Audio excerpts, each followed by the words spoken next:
Douglas K. Pearson and Veterans Day, the novel, came to me pretty quick. At an intersection on the way home from taking my kids to see a movie called The Incredibles, I stopped, and on my left hand side were these two kids, and they popped a stop sign with a paintball gun. Didn't really have a problem with that, but I looked to my right, and there sat a VFW hall. And I said to myself, hey, what if those kids would have shot the VFW hall? And then it got me thinking, about that movie I saw with Dash Incredible, who wasn't allowed to fight or run fast because it would have made the other kiddos feel guilty or not as special. And he goes, well, if everybody's special, no one's special.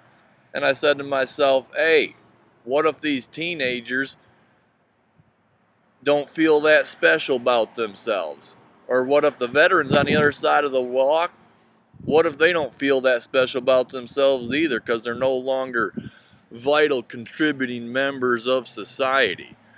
So I just let two relatively emasculated groups tangle with each other. And the kids, they just kind of gummed their red, white, and blue American boob tube, and then it got to the point where it just didn't work for them. So what they did is they just started escalating. They went and started messing with the family pet with a paintball gun, and from there it kind of went downhill. And before you know it, the veterans, they should have known better, but since they were no longer vital contributing members of society either, they just let themselves taste for a second the fountain of youth, which is war. And they should have known better, because every March they've been playing poker since the dawn of time for 60 odd years, and they ante up with these gold teeth that they rifle butted from dead Nazis.